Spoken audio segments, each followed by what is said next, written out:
Magandang araw po sa inyong lahat.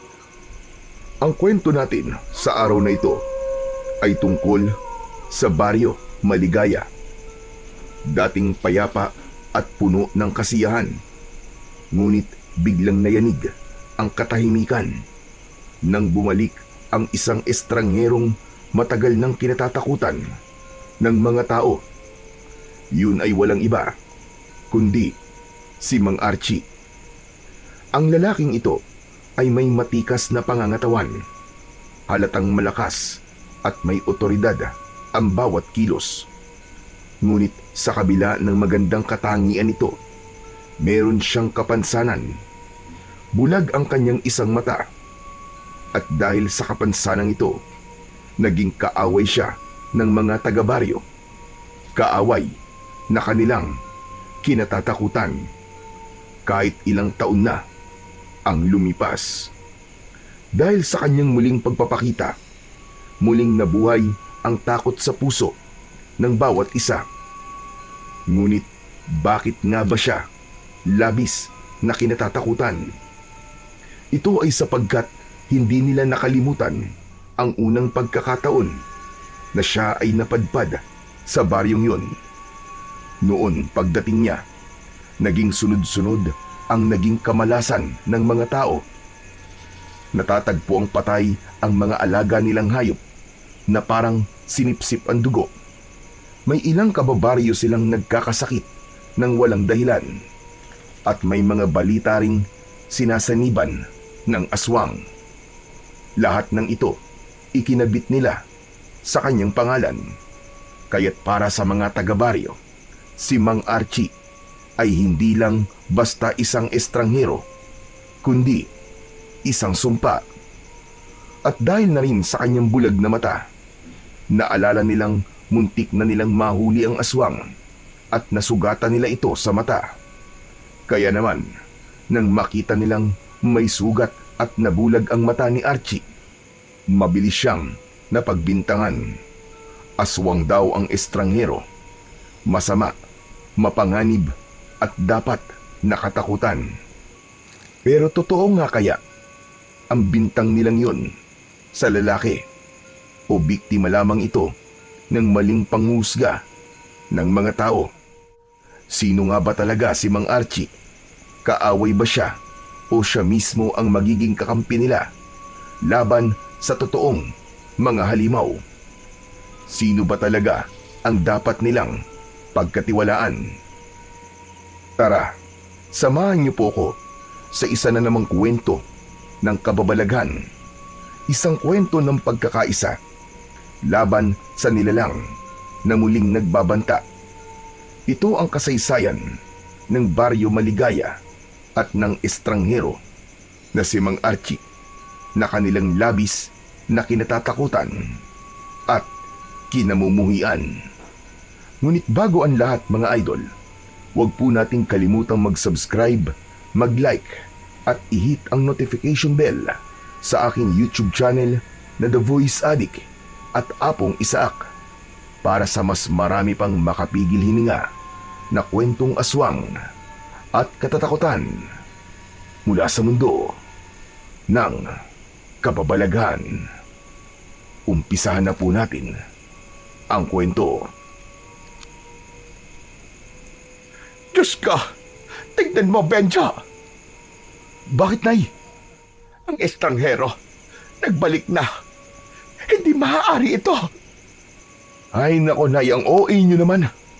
Bakit ba takot na takot kayo sa dayo na yan? Tanga! Hindi dayo yan. Pero bakit nagbalik yan? Akala ko ba ipatay na yan?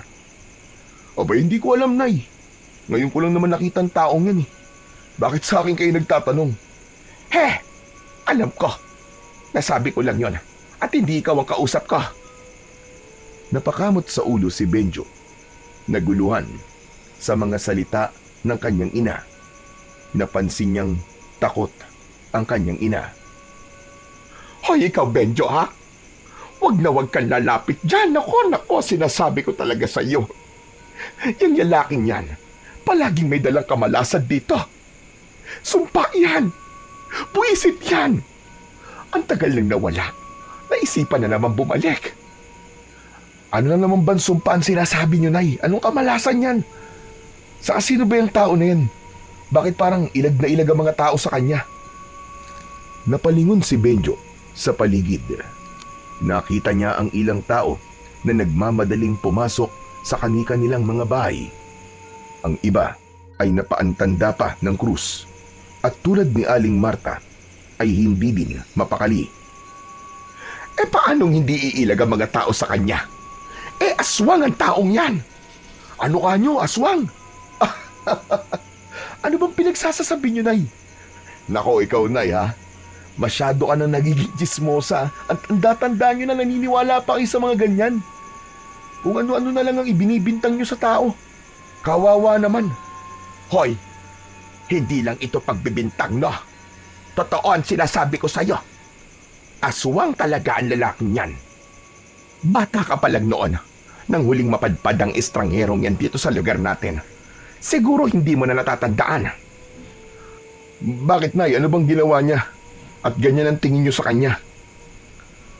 Tunitig sa malayo si Aling Marta sa dayong naglalakad. Tapos ay iniisip ang nakaraan. Hindi mo na naaalala kasi maliit ka pang bata noon. Pero ako, hindi ko yun makakalimutan. Nung dumating yan dito, sunod-sunod ang masasamang pangyayari.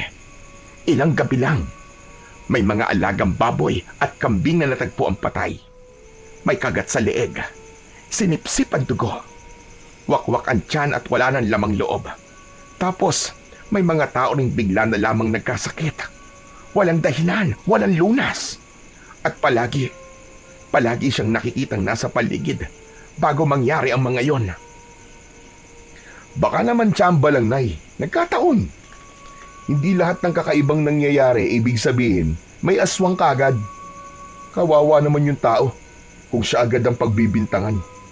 Paano, Nay, kung halimbawa inosente siya? Napataas ang kilay ni Aling Marta. Halatang naiinis sa pagsaway ng kanyang anak. Malahimik ka nga dyan. Puro ka na lamang kontra. Anong tsamba ang sinasabi mo?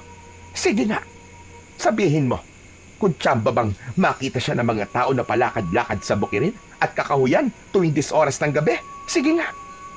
Sino bang matinong tao nag-iikot ng ganong oras? Sige nga, sabihin mo nga sa akin. Hindi nakasagot si Benjo. Tahimik siyang napatingin sa direksyon ng lalaki na patuloy na naglalakad ng tuwid at walang imik. Nay, kung totoo po yung sinasabi niyo, bakit naman kaya siya bumalik dito? Meron ba siyang babalikan? At yan ang kinatatakutan ko, Benjo. Baka kaya bumalik yan dito ay para maghiganti sa mga tao. Naku po, huwag naman sana tayong madamay. Lumapit ang mga kumare ni Aling Marta at nakisali sa usapan. Lahat sila naiinis na muling bumalik ang estranghero at nagsimula na silang magkwentuhan ng tungkol sa nakaraan. Samantala, mula sa di kalayuan, isang matandang lalaki ang naglakad palapit sa mga tsismosa ng baryo. Siya si Kapitan Iking. Narinig niya ang usapan ng mga ito at mariing nagsabi ng kanyang panig. Tama na mga paratang na yan. Hindi nyo alam ang totoo. Huwag kayong basta-basta humusga. Ang tao minsan may mga lihim na bitbit. Pero hindi ibig sabihin nun, halimaw na kagad siya. Ay nako, Kapitan. Ikaw pa talaga ang magtatanggol dyan. Hindi mo ba naaalala ang mga nangyari noon? Ilang alagang hayop ang natagpo ang patay at ilang taong nagkasakit na para bang sinasanipan. Sino ba ang palaging nasa paligid? Hindi ba siya? Marta, madaling sabihin yan. Madaling magbintang, lalo na kung takot kayo sa isang tao na hindi nyo pa lubos na kilala. Pero isipin nyo, lahat ng paratag na yan ay salita lang. Bakit? Sige nga, nahuli nyo ba siyang sinisip-sip ang leeg ng hayop? Nakita nyo ba siyang gumagawa ng masama? O puro sabi-sabi lang? Napakamot ng ulo si Benjo. Halatang naguguluhan sa kanyang mga naririnig. Pero Kap, wala naman pong pruweba. Bakit parang lahat po ng tao, iwas po sa kanya? Kahit ako, ewan ko ba? Parang kinakabahan na rin po ako sa presensya niya. Dahil sa takot iyo. Takot na pinalaki ng mga kwento at haka-haka. Pero tandaan nyo, hindi porket naging bukang bibig ng marami, ay katotohanan na kagad. Kailangan nating maging patas. Sa bagay, may punto po kayo, Kap. Kung puro takot lang ang basihan, baka nga mali ang iniisip natin. Napairap si Aling Marta. Hindi kumbinsido. Sos! Nagkampihan pa kayo. Paano kung totoo mga kwento at binabaliwala lang ninyo? Paano kung mangyari ulit yung nangyari noon? Sige nga. Pag nagkasakit ulit ang mga tao o may hayop na naman na mapatay, anong gagawin nyo? Kung ganon, ako mismo ang haharap sa kanya. Ako ang kapitan dito at responsibilidad kong protektahan ang lahat ng mga mamamayan dito. Pero sa ngayon, ang hinihingi ko lang sa inyo, bigyan natin siya ng pagkakataon. Hindi lahat ng dumadating ay kaaway. Minsan, ang hinuhusgahan, sila pa ang nagiging kakampi. Umiling si Aling Marta. Nangibabaw pa rin ang pag-aalinlangan. Bigyan ng pagkakataon? Para saan? Para makapamerwisyo muli? At bakit diyan pa mismo sa bakanting kubo mo siya pinatuloy, Kapitan? Hindi ka ba nag-aalala sa kaligtasan ng mga kababaryo mo? Kapitan, paalisin mo yan dito! Nag-ingay ang mga tao. Ang ilan ay pabor na paalisin ang estranghero at ang iba naman ay tahimik lang pero halatang natatakot. Tama na mga kababaryo! Nauunawaan ko ang takot ninyong lahat. Pero ano ba klaseng tao kayo? Kung ang pagbabasehan lang natin ay puro chismis at haka-haka. Pero Kap, paano po kung mali kayo? Paano kung tama pala ang nanay ko at ang mga tao? Sandaling natahimik ang lahat. Walang nakaimik. Pero si Aling Marta napangiti ng lihim sa sinabi ng anak. Para siyang biglang nagkaroon ng kakampi. Hindi siya makapaniwala na papanig ito. Gayong kanina ay kinukontra siya. Kung mali ako ang mananagot. Naglakad na palayo ang matandang kapitan. Tinungo niya ang kubo kung saan tumutuloy ang estrangherong lalaki. Pagpasok niya, nakita niya ang lalaki na nakaupo sa isang lumang upuan. Hawak nito ang kanyang sintido at nakatingin sa kawalan. Maya-maya pa ay lumingon ito. Hindi ito nagulat nang makita si Kapitan Iking. Sa halip, bahagya siyang ngumiti. Kumusta ka dito? Hindi po masyadong ayos. Narinig ko po mga sinabi nila. Ay nako! Bakit? Hindi ka pa ba sanay sa kanila? Kapitan, sanay naman na po ko at hindi na rin ako nagtataka. Medyo nasasaktan lang ng konti kasi hindi pa rin pala nila nakakalimutan yung chismis nun. May isa akong halimaw, may dalang gulo at kamalasan. Archie, hindi madali ito. Ang mga tao rito, matagal nang takot sa'yo. Ang pangalan mo, parang sumpa sa kanila. Hindi nila kayang banggitin. Pero sa kabila nito, bakit gusto mo pa rin bumalik dito sa amin? Noon, Kapitan, una ako napadpad dito bilang isang estranghero. Wala akong kamag-anak. Wala akong matirahan. Lahat ng tao iwas sa akin. Sa halip na tulungan ako, kung ano-anong kwento ang ipinagkakalat nila. Hindi pa man nila ako lubusang kilala. Aswang na kagad ang tingin nila sa akin. Pero huminga ng malalim si Archie bago nagpatuloy sa pagsasalita. Pero ikaw, Kap, Ikaw lang ang tumanggap sa akin. Bumalik ako para tumanaw ng utang na loob sa inyo. Sa lahat ng mga taong nandito, ikaw lang ang naniwala na hindi ako ganun, kagaya ng iniisip nila. Hindi ko makakalimutan yun, Kap. Ginawa ko lang naman ang tama. Pero hindi ko rin maitago na nahirapan akong ipagtanggol ka noon. Lahat ng tao galit sa'yo. Hanggang ngayon, dala nila yung alaala ng mga masasamang nangyari noon. At lahat ng yun ay ibinuntun sa'yo. Alam ko yun, Kapitan.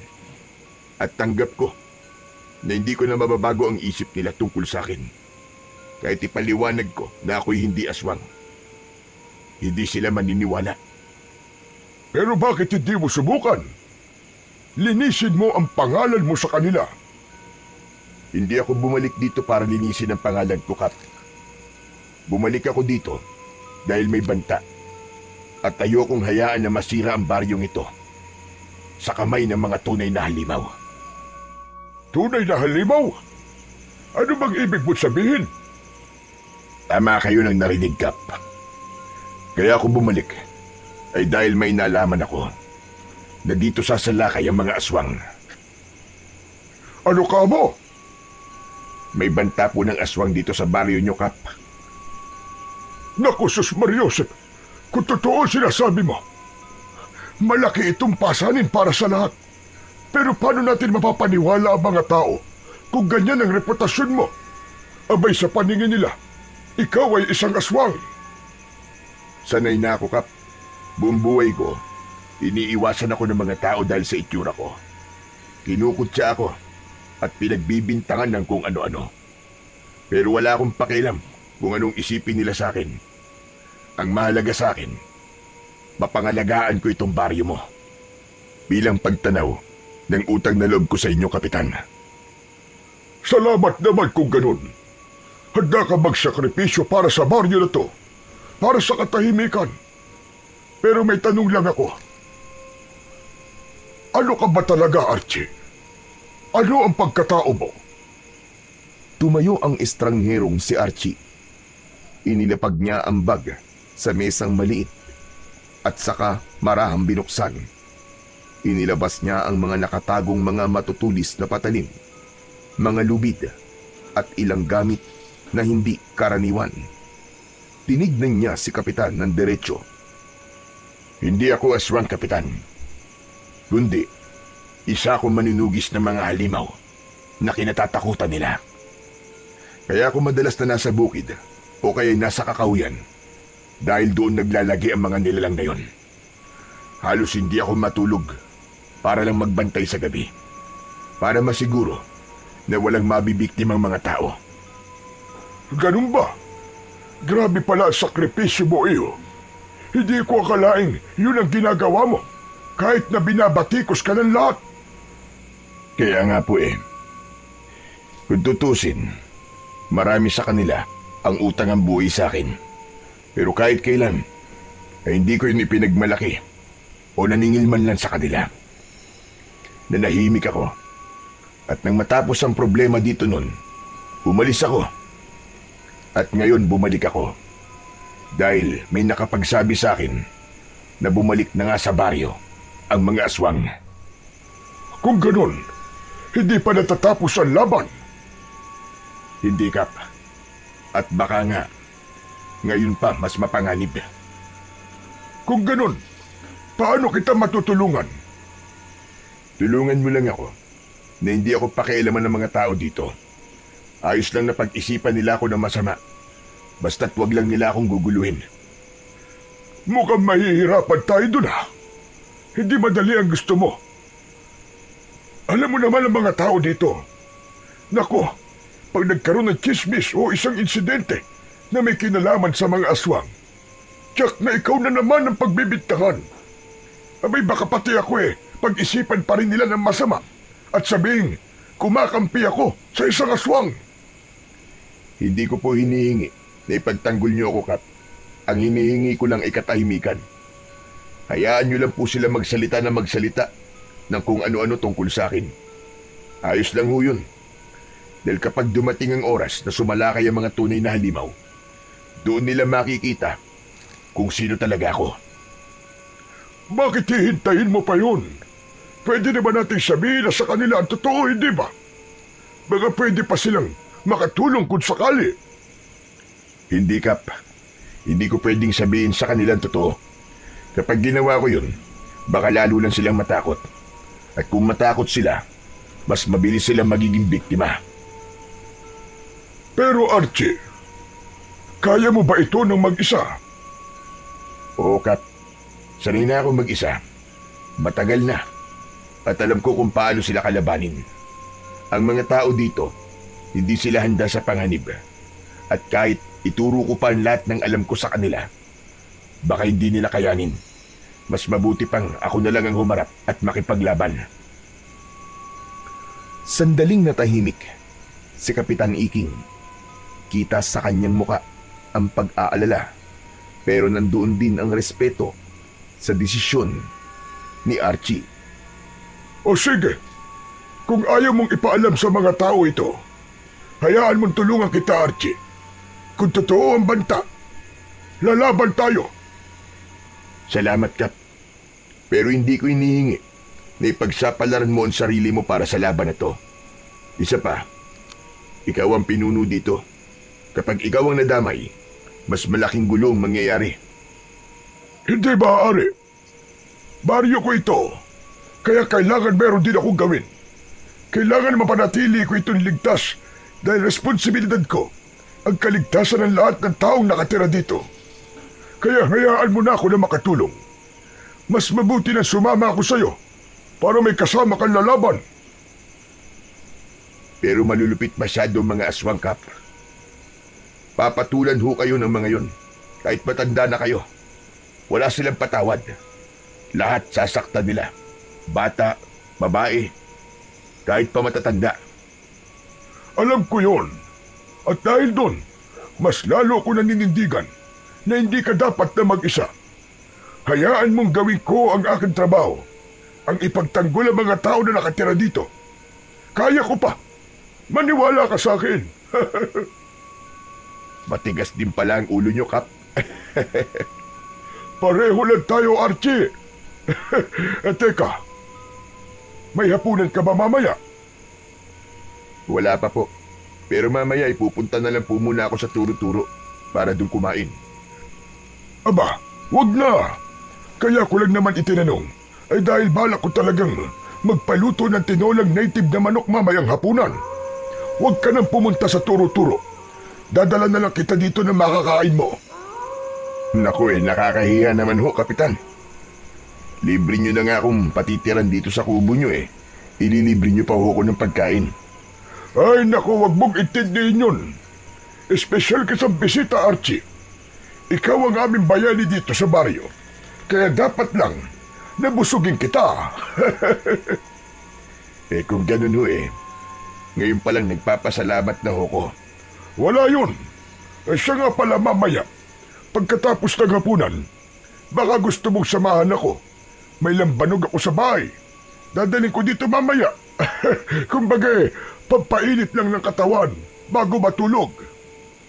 Lambanog ho? Abay, hindi ko ho tatanggihan yan, Kapitan. O ayos! Mamaya, pwede nating ituloy ang usapan. Pwede tayo magplano kung ano ang dapat natin gawin at kung paano natin mapipigilan ang banta ng mga aswang. Sige po, Kap. O siya, iiwan na muna kita at ipapahuli ko muna yung manok na lulutuin ko. Tapos ay magpapahanda ko ng masarap na pulutan nating dalawa. O siya, sige na, magpahinga ka na muna. At siguradong pagod ka sa biyahe. Matulog ka. Ipinaayos ko na kanina ang tulugan mo. Kumpleto na yun ang gamit. May unan, may kumot at kulambo na. Wala ka ng ibang aalalahanin. Bukas, papahiramin na lang kita ng mga kaldero at kasirola para may magamit kang lutuan. O sige, aalis na ako. Maraming salamat, Kapitan. Pagkaalis ng kapitan, nag-ayos na muna si Archie sa loob ng kubo. Nang matapos ay nahiga siya sa banig at nagpahinga. Ngunit paglingon niya, nakita niya ang sarili sa salamin. Napahawak siya sa kanyang isang mata bulag, nakatakip ng itim na tela na parang sa isang pirata. Napabuntong hininga ang lalaki. Bigla niyang naalala ang nakaraan. 20 taong gulang pa lang siya noon nang unang tumungtong sa baryo. Ito yung panahon na hindi pa bulag ang isa niyang mata. Maayos noong una ang pagtanggap sa kanya ng mga tao, pero nag-iba yun nang magsimulang kumalat ang tsismis tungkol sa sunod-sunod na pagkamatay at pagkawala ng mga hayop sa lugar na yon. Siya ang pinagbintangan ng mga tao, ngunit lingid sa kaalaman nila. Kaya siya nakikita ng madalas sa bukid tuwing 10 oras ng gabi ay dahil tahimik niyang binabantayan ang buong baryo laban sa aswang. Siya ang nakipaglaban upang hindi mamugad ang mga aswang sa gubat. Plano ng mga aswang noon na gawing aswang ang mga tao sa lugar ngayon para magpalakas ng kanilang puwersa, at natuklasan ito ni Archie. Nang gabing yon, sakto naman na rumuronda siyang mag-isa sa bukirin. Nakita niyang may hinahabol na isang nilalang ang mga tao. Hinabol nila hanggang sa tinamaan ng sibat sa muka. Nakita niyang nasapul ito sa mata. Nagtago ang binata. Tapos ay tahimik niyang sinundan ang mga tao na hinahabol pa rin ang sugatang aswang. Subalit makaraan ang ilang sandali, ang aswang ay nakatakas. Nawala ito sa paningin nila. Dahil hindi na nila nahanap ang aswang, tumigil na sila at nagsiiwian sa kani-kanilang mga bahay. Pero si Archie, siya ang nagpatuloy na naghanap. Nahanap niya ang aswang na sinusubukang pagalingin ang sarili nitong sugat. Kaya't hindi na nag-aksaya ng oras noon si Archie. Sinugod niya ang aswang. Subalit yung inaakala niyang mahina na at naghihingalong aswang ay kaya pa palang lumaban. Inatake siya nito bigla at nakalmot ng aswang ang kanyang kanang muka at sumentro ang kuko nito sa kanyang mata. Dahil doon, kaya siya nabulag. Bilang ganti, sinaksak niya ang aswang ng isang sagradong punyal hanggang sa mamatay ang aswang. Kinabukasan, nang makita ng mga tao ang sugat ni Archie sa mata, agad nila itong iniugnay sa natamong sugat ng aswang. Dahil dito, mabilis siyang nausgahan ng lahat. Para sa kanila, ang pagkabulag niya ay patunay na siya mismo ang nilalang na kanilang kinatatakutan. Doon nagsimula ang takot ng mga tao sa kanya.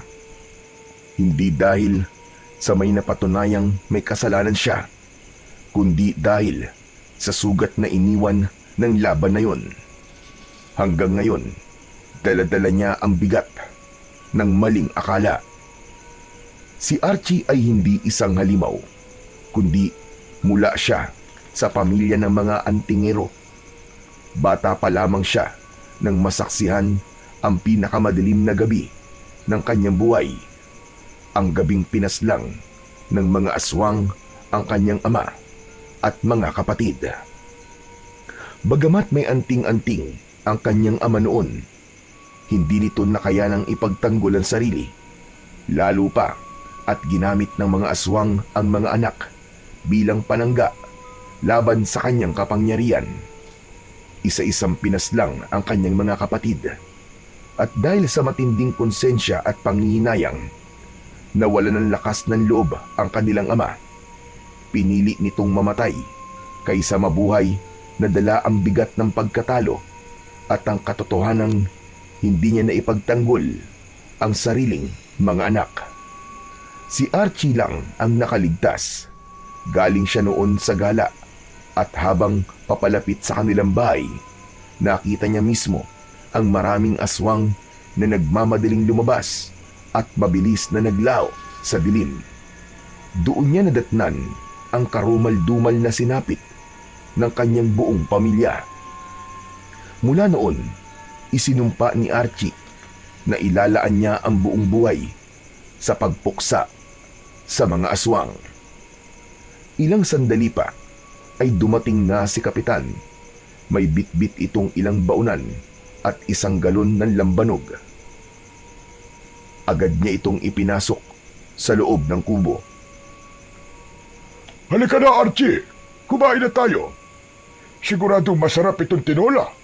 Huwag kang mahihiya, ha? At pagkatapos nito, sisimulan na natin ang ating pag-inom. Agad na inilapag ng matandang kapitan ang mga baunan sa mesa at binuksan isa-isa. Kumalat sa buong kubo ang mabangong amoy ng tinola. Umuusok ito. May konting ginataang gulay din, pritong tilapia at mainit-init na kanin. Bakap, napakabango naman ang mga dala mo. Ngayon pa lang parang nagugutom na ako Abay, siyempre. Masarap magluto ang kasama ko sa bahay. Saka hindi pwedeng simpleng pagkain lang ang ihahain ko sa'yo. Dapat espesyal ang lahat. O, heto ang tinola. Tikman mo. Malambot ang karne at malasang malasa talaga. Kaagad nang naupo si Archie at hinarap ang pagkain. Agad siyang kumuha ng sabaw at nalasahan ng init at linamnam nito. Napahinto siya sandali at napangiti. Bakap, totoo nga, masarap pa. Malasa ang sabaw, sa katamang-tama ang timpla ng luya at malunggay. Namiss ko ito, Kap. Salamat naman at nagustuhan mo. Pero alam mo ba kung anong sikreto ng putahing yan? Ano ho, Kap? Bukod sa sariwa ang karne, sariling talim din ang luya at malunggay. Ganon din ang papaya na sahog niyang tinola. Kaya iba talaga ang lasa niyan kumpara sa ibang luto. Lahat sariwa, walang kemikal. Ayos po yun Maganda sa katawan ng ganitong pagkain. Pampalakas. Tama ka. O sige na, kumain ka na. Magpakabusog tayong dalawa. Habang kumakain, nagpatuloy sila sa masayang usapan tungkol sa kanilang kinakain. Napaisip si Archie habang sinusubo ang tinola. Hindi lang dahil sa sariwang sahog at gulay, kaya masarap ang lasa nito. Ang tunay na dahilan ay ang pakiramdam ng pagtanggap at pagpapahalaga. Para kay Archie, yun ang unang pagkakataon matapos ang matagal na panahon na may taong nagmalasakit sa kanya. Pagkatapos kumain, nagsimula na silang uminom. Alam mo, iyo, kung ako lang ang masusunod, gusto ko matigil na ang chismis tungkol sa iyo. Pero alam mo naman ang mga tao dito, di ba? Huwag na po kayong mag-alala, Kap. Ayos lang po yun. Tulad ng sinabi ko, naiintindihan ko naman sila. Masaya na po kung may naniniwala sa akin, maski isa. Sapat na ho yun. Nagpatuloy ang kanilang inuman hanggang sa hindi na nila namalayan ng oras. Lumalim ang gabi at inabot pa sila ng madaling araw. Habang tumatagal, lalo pang naging masaya ang kanilang kwentuhan. Nagbahagi sila ng kani-kanilang karanasan sa buhay. Masaya sila at panay ang tawanan, tapos biglang malulungkot. Paiba-iba sila ng emosyon. Habang lumalalim ang usapan nila, isa lang ang napagtanto nila. Parehas silang walang sariling pamilya. Pareho silang tumandang binata. Lumipas pa ang ilang sandali at kapwa na sila lasing. Si Kap halos hindi na makatayo at nakatulog na lang sa lapag ng kubo. Ganon din si Archie. Kinabukasan, nagising si Archie nang makarinig ng kaguluhan sa labas. May mga tao sa bakuran ng kubo. Paglabas niya, nakita niya si Aling Marta na siyang nangunguna sa gulo. Sigaw ito ng sigaw at galit na galit. Sa hindi niya malamang dahilan, halos lahat ng mga kapitbahay ay naroon. Ikaw na hayop ka! Ang kapal ng mukha mo magpakita pa dito sa harap namin! Malas ka talaga dito! Malas! Salot! Teka. Ano bang nangyayari? Bakit to galit na galit kayo? Aba, at talagang nagmaang-maang ang kapanghayop ka. Ang kapal talaga ng mukha mo. Wala akong panahon sa inyo. Kung wala kayong sasabing matino, magsialis kayo dito. Ang kapal ng mukha mo.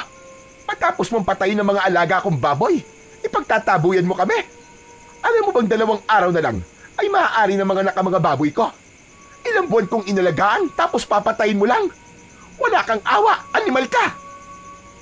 Umalis na ho kayo dito. Hindi ako pumatay sa baboy mo. Talaga ba? Tatanggi mo pa, ha? Hoy! Walang ibang gagawa nun kundi ikaw. Alam namin kung ano ka. Aswang ka! Huwag mong ipagkaila. Yung 2 baboy ko na pinatay at nilapa mo. Pambayad ko sana yun sa mga utang ko. Inaasahan ko na sana makakaahon kami kahit paano. Pero anong ginawa mo? Nilaman mo lang na parang wala lang. Umiyak si Aling Marta, pero ang galit ay nangingibabaw sa kanyang boses.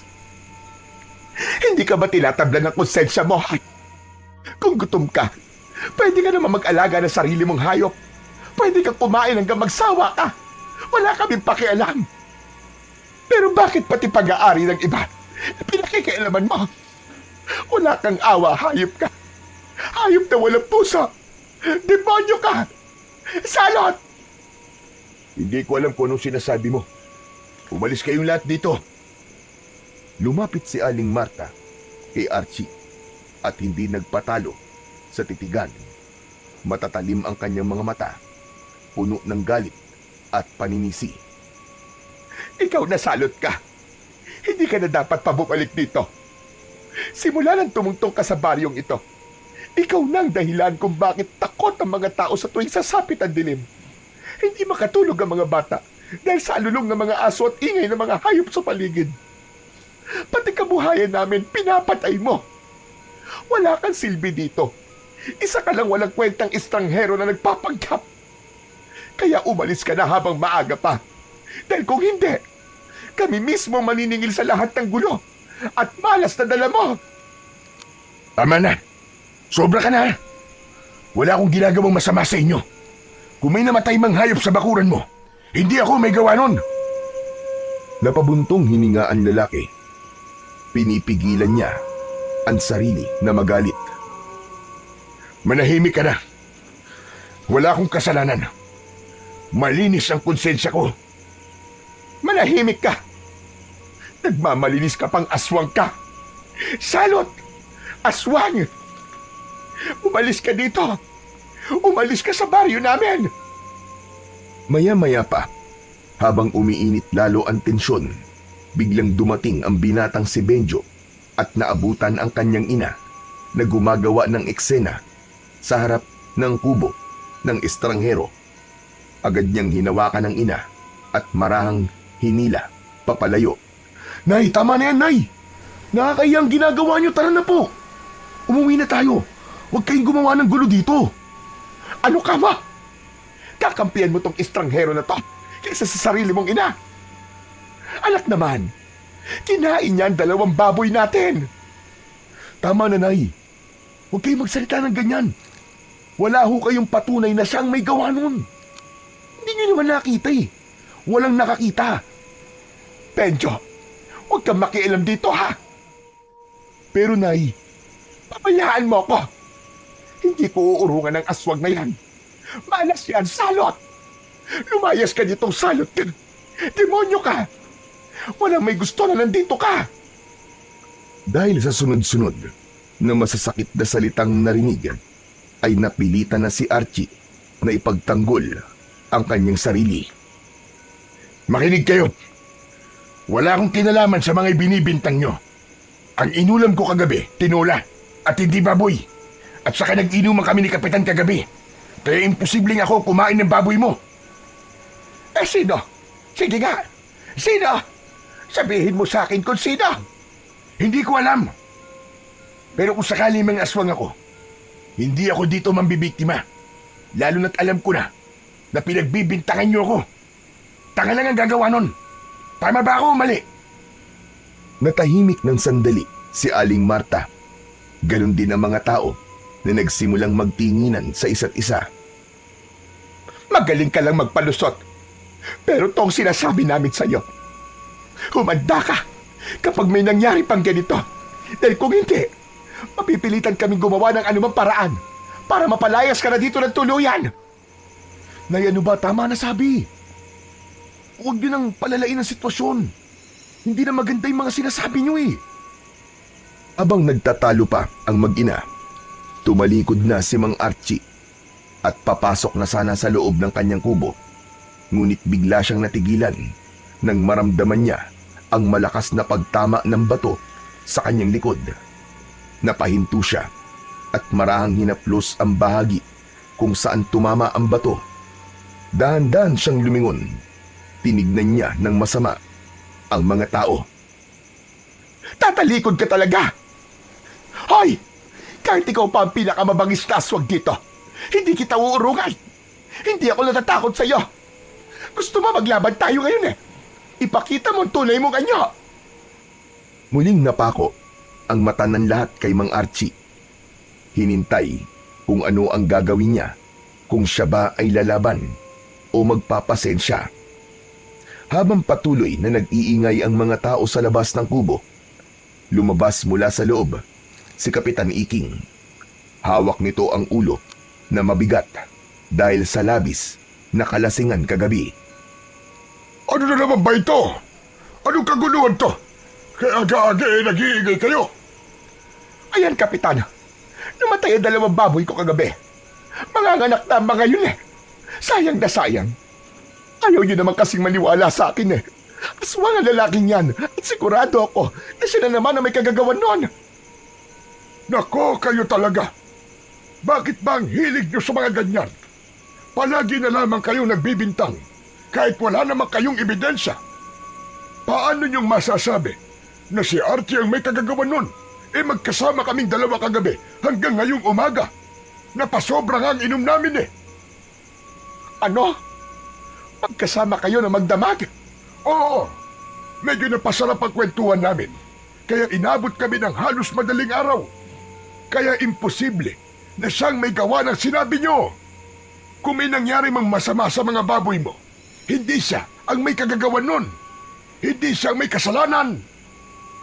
Nagkatinginan ang mga tao sa paligid. May ilan na tila nahiya. May iba namang halatang hindi pa rin kumbinsido, pero napilitan na lamang na manahimik. Teka, totoo ba yung sinasabi mo, Kapitan? Baka naman, dinadaya mo lang kami. Aba, bakit naman ako mandadaya? Ano ba tingin niyo sa akin? Kapitan ako rito, Marta. Hindi ako magsisinungaling para lamang pagtakpan ang masama. Kung may kasalanan talaga si Archie, ako mismo ang unang kakastigo sa kanya. Pero sa pagkakataong ito, kayo ang nagkamali. Hindi siyang may gawa. Dahil sa sinabi ng kapitan, biglang natahimik ang lahat. Ang ilan sa mga tao ay napakamot na lamang sa ulo. Tila nahiya sa kanilang naging paratang sa estranghero. Isa-isa na rin silang nagsiuwi. Si Mang Archie naman ay tahimik lang na tumalikod. Hindi na siya umimik at dahan-dahan na lang na pumasok sa loob ng kubo. Nagsara na siya ng pinto. Ay nako, sabi ko naman kasi sa inyo na masyado kayong mainit, kaya yan. O ano ka ngayon? Manahimik ka, kundi kukutusan kita dyan. Makalipas ang ilang sandali, ay napilitan na ring umuwi ang ginang. Masama ang loob niya na napahiya siya. Napakuyom ang kanyang mga kamao, halatang gigil na gigil. Mahuhuli ko din ang hayop na yan. Humanda siya. Babantayan ko siya. At sa oras na mapatunayan kong aswang talaga siya, patay siya sa akin. Hala si nanay, tama na nga yan, nay. Dami-dami niyo pa sinasabi. Pagka-uwi ng mag-inang Aling Marta at Benjo, tahimik ang buong bahay. Pumasok si Benjo at diretsyong naupo sa bangko. Samantalang si Aling Marta naman ay padabog na isinara ang pinto. Halatang hindi pa rin humuhupa ang init ng ulo. Kung hindi ka lang sana nakialam kanina, anak, malamang napaalis na natin yung hayop na yun dito sa baryo eh. Ano bang naisip mo? At ipinagtatanggol mo pa siya? Napayuko si Benjo. Pinipigilan ang sarili na sumagot ng pabalang. Ilang saglit siyang natahimik bago nagsalita. Nay, hindi naman tama kasi yung ginagawa niyo. Eh wala naman kayong matibay na ebidensya eh. Tapos gigil na gigil kayo na siyang may gawa. Paano kung hindi pala? Paano kung nagkamali talaga kayo? Ba't ako pa ang mali kayon? Ako pa ang walang alam. Nakita mo ba mga baboy ko, Benjo? 2 yon, patay lahat. Eh sino pa ba ang gagawa nun, kundi yung hayop na yon? Nay, yun na nga yung sinasabi ko. Hindi pwedeng basta-basta tayo magturo ng walang patunay. Paano kung idemanda kayo ng tao? Ang hirap na nga ng buhay, maididemanda ka pa ng paninirang puri. Paano na? Paano kung makulong ka? O kaya pagbayarin ka ng danyos? Ang kapal na lang ng mukha niya kapag ginawa niya yon. Ay, nako. Anong hay nako sinasabi mo? Hoy, Benjo, kung makabuntong hininga ka dyan, ha? Akala mo, hindi ako nanay mo, ha? Parang mas kinakampihan mo pa yung estrangherong yun, ha? Kesa sa akin. Hindi agad nakasagot si Benjo. Umiling na lang siya. Sabay napakamot sa batok. Hindi naman sa ganun, Nay. Gusto ko lang itama yung nakikita kong mali. Kung may ebidensya, ako pa ang unang tatayo sa tabi nyo. Pero kung puro hinala lang, baka tayo mapahiya sa bandang huli. Namilog ang mga mata ni Aling Marta. Hindi makapaniwala sa narinig.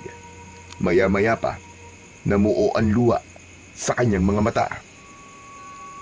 Ganun na lang ba kaliit ang tingin mo sa nanay mo, ha, Benjo?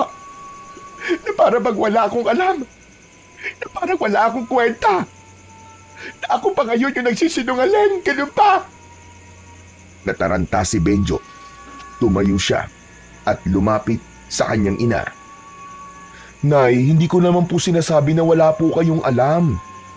Hindi rin po ako naniniwala na nagsisinungaling kayo. Pero Nay, iba po yung kutob sa ebidensya. Gusto ko lang po na sigurado tayo bago tayo kumilos. Ayoko kayong mapahamak, Nay. Ano ba gusto mo gawin ko? Tumingin na lang habang unti-unti tayo nilalamon ng malas na dala ng taong yan. Hindi ko kayang hayaang mawala ang lahat na pinagpagura natin, anak. Tulungan mo naman ako. Huminga ng malalim si Benjo. Ramdam ang bigat ng sitwasyon. Ano po bang gusto niyong gawin ko, Nay? Gusto kong makakuha tayo ng ebidensya. Yung ebidensya na magpapatunay sa lahat na hindi nga ako nagkakamali. Na tama ang hinala ko na mula pa noon. Hindi ako papayag na lumipas sa mga araw na parang walang nangyayari. Kailangan masampal sa mukha ng lahat ng tao dito na totoo. Totoo ang sinasabi ko. At ikaw lang ang aasahan ko para doon, Benjo. Ikaw lang. Natigilan si Benjo. Ramdam niya ang bigat ng responsibilidad na ipinapasa sa kanya ng kanyang ina. Nay, paano halimbawa kung wala tayong makitang ebidensya? Meron, anak. Sigurado ako meron. Hindi ako maaaring magkamali. Kailangan lang natin na maging matyaga. Obserbahan natin yung tao na yon. Sundan kung kinakailangan. Alamin kung ano mga ginagawa niya tuwing gabi. May lalabas at lalabas na katotohanan. Himik si Benjo. Nakatitig siya sa kanyang ina na puno ng determinasyon. Kita pa rin ang luha sa mga mata, pero mas nangingibabaw ang galit at paniniwala. Ilang sandali pa'y napabuntong hininga siya at tumango. Sige, Nay, kung yan po ang gusto niyo gagawin ko, tutulungan ko po kayo. Salamat, anak. Salamat. Alam kong maaasahan kita. Alam kong hindi mo ako pababayaan. Kailangan nating gawin ito. bago pa lumala ang sitwasyon dito sa baryo natin. Tumango na lang si Benjo kahit may halong alinlangan ang kanyang puso. Sa mga oras na yon ay hindi niya alam kung saan hahantong ang desisyon niyang yun na sundin ang utos ng kanyang ina. Samantala, pagsapit ng hapon bandang 6:00, naging kapansin-pansin ang pagbabago ng baryo. Ang dating masigla at maingay na kalsada ay biglang natahimik. Halos wala nang makitang tao sa labas. Ang mga tindahan ay nagsara ng mas maaga kaysa karaniwan. Kahit ang mga kariton ng mga naglalako ay wala na sa lansangan. Sarado na ang lahat ng mga pintuan. May mga nakatali pa na lubid at tinakpan ng itim na tela. Lahat ay takot na takot. Hindi lang bahay nila ang nilagyan nila ng proteksyon, kundi maging ang mga kulungan ng hayop ay nilagyan din nila ng mga pangontra. Sinabuyan nila ng asin ang mga bubungan at sahig at nagsabit ng mga nakataling bawang. May ilan na naglagay pa ng krus na yari sa kawayan at itinusok sa harap ng kulungan ng mga hayop. Samantala, sakto 10:00 ng gabi, naghanda si Benjo. Hawak niya ang maliit na flashlight at isang pamalo na matulis ang dulo. Lumabas siya ng bahay at naglakad sa kalsada. Papunta siya sa kubong tinutuluyan ni Mang Archie upang doon ay magmanman. Mabigat ang kanyang loob na gawin yon. Pero dahil sa pagmamahal sa kanyang ina, mas nangibabaw ang kagustuhan niyang malaman kung ano ba ang katotohanan. Tahimik na tahimik ang buong baryo ng mga oras na yun. Ngunit habang naglalakad sa madilim na daan, biglang may narinig siyang boses mula sa kanyang likuran. Benjo! Aba, anong ginagawa mo dito sa labas na ganitong oras? Ay, Diyos ko! Ay, Kap, kayo pala. Nagulat ako.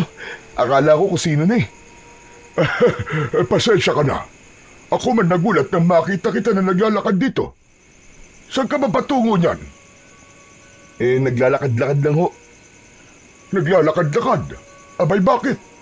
Hindi ka ba takot sa aswang? Hindi po. Hindi po ako takot. Gusto ko lang pong malaman ng totoo. Totoo? Ano bang ibig mo sabihin? Kung totoo bang may aswang talaga? O kung yung estranghero na yun ba talaga ang pumatay sa mga baboy namin? Ayoko pong makinig sa sabi-sabi. Kaya gusto ko po, ako mismong makaalam ng totoo. Sandaling natahimik si Kapitan Iking. Tinitigan niya si Benjo bago muling nagsalita. Totoo ang mga aswang, Benjo. At sa ngayon, totoo ring may gumagala dito sa baryo natin. Sigurado po ba kayo sa sinasabi niyo, Kap? Totoo ba talaga? Tumango si Kapitan Iking. Seryoso ang muka. Meron talaga. At yung aswang na yun, ang talagang pumatay sa mga baboy nyo. Kung ganun, Kap, sino ang aswang? Yung bang estranghero? Archie ang pangalan niya, Benjo. Hindi estranghero. Makinig ka sa akin. Imposible na si Archie ang aswang na yun. Mabait siyang tao. Hindi siya gaya ng iniisip ng marami dito sa ating baryo. May ibang nilalang na nagkakalat ng lagim dito. At yun ang dapat kong alamin kung sino. Hindi agad nakapagsalita ang binatang si Benjo. Sa loob-loob niya, hindi niya akalain na ganito ang sasabihin ng kanilang kapitan. Kung ganun, Kap, bakit mag-isa lang kayo? Hindi ba mas mabuting magpatawag kayo ng mga tanod para samahan kayo? Bakit delikado tong ginagawa nyo? Gagawin ko din yan. Pero kailangan ko munang makita ang hayop na yun bago ko magpatulong sa buong barangay sa pagtugis sa kanya. Bago pa makasagot si Benjo ng kanyang saloobin, bigla silang nakarinig ng malalakas na alulong ng mga aso. Paulit-ulit, parang galit na galit. Natigilan ang dalawa. Kapwa nagkatitigan bago muling nag-usap. Kap, narinig niyo ba yun? Oo, dun sa banda ron. Halika, puntahan natin. Kap, teka lang. Baka delikado eh. Kung takot ka, umuwi ka na. Sige na, ako na lang ang pupunta. Napakagat ng labi si Benjo. Kahit natatakot, hindi niya kayang pabayaang mag-isa ang kanilang kapitan. Hindi, Kap. Sige, sasama ako. Kailangan kong makita rin kung ano yun. Mabilis silang naglakad. Sinusundan ang tuyog ng mga alulong. Habang papalapit sila, mas lalo itong lumalakas. Pati ang mga manok at baboy sa paligid, parang nagkakagulo. May mga ibon na biglang nagsiliparan. Pawisan na si Benjo. Kinakabahan siya. Pakiramdam niya, bawat hakbang nila ni Kapitan ay papunta sa isang bagay na kanyang kinatatakutan. Nang malapit na sila sa isang bahay, biglang tumigil si Kapitan Iking. Tumingala ito sa bubong ng bahay na yon. Medyo huwag kang maingay. Tignan mo! Hayon! May aswang! Dahan-dahang tumingala din ang binata at doon halos manlumo siya sa kanyang nakita. Sa ibabaw ng bubong, may isang nilalang na nakadapo. Isang itim o mabalahibong tao na may matatalim at mahabang kuko. Pulang-pula ang mga mata at may dilang mahaba, nakalawit at naglalaway. Halos hindi makahinga ang binata dahil sa labis na nerbiyos. Diyos ko po, may aswang nga! Nakakatakot ang itsura niya, Kap! Mabilis na hinugot ni Kapitan Iking ang dala niyang matalas na itak. Huwag kang maingay, Benjo! Kapag nakahalata yan, baka bigla tayo salakayin. Napakapit si Benjo sa katawan ng puno. Nanlalambot ang tuhod niya habang pinagmamasdan nila ang nilalang. Dahan-dahan itong gumapang sa bubong. Para bang may hinahanap. Ang alulong ng mga aso ay mas lumakas. Halatang ramdam din nila ang presensya ng halimaw. Kap, anong gagawin natin? Baka bigla tayong makita niyang aswang. Kung sakaling bumabayan, ako ang haharap sa kanya. Ikaw, tumakbo ka kagad at tawagin mo ang mga tao. Hindi ko kayo iiwan dito, Kap. Kung mamamatay tayo, sabay ho tayo. Ikaw ang bahala. Pero, handa ka ba talaga mamatay? Opo. Bagyang ngumiti si Kapitan Iking. Sa kamarahang tumango. Biglang tumigil sa pagkilos ang nilalang. Dahan-dahan itong iniangat ang ulo at nakatuon ang pulang mga mata sa direksyon nila. Para bang nararamdaman ito ang kanilang presensya. Nag-angat ito ng katawan at umungol ng malalim. Kasunod, ang paglabas-masok ng mahaba nitong dila na animo ay sa ahas. Nagtago sila sa likod ng malaking puno at nanatiling tahimik. Ilang sandali pa ay muling sumilip ang kapitan at nakita niyang hindi na nakatingin ang aswang. Hindi inalis ng kapitan ang tingin sa aswang, ngunit sa muling paglingon ng kalaban ay nahuli nito si kapitan na nakasilip. Bigla itong sumingasing. Naglabas ng tunog na parabang sa ahas. Nakita niya tayo, Kapitan. Anong gagawin natin? Humanda ka, iyo. Hindi natin maiiwasan to. Lalaban tayo! Sa isang iglap, tumalon ng aswang mula sa bubong at bumagsak sa gitna ng kalsada. Ilang hakbang lang ang layo sa kanila. Muling umalulong ang mga aso. Mas malakas at mas marahas. Nakangisi ang nilalang. Tila pinapakita ang matatalas nitong mga pangil na may bakas pa ng dugo. lalong dumikit ang binata sa kapitan. Halos manginig na sa labis na takot.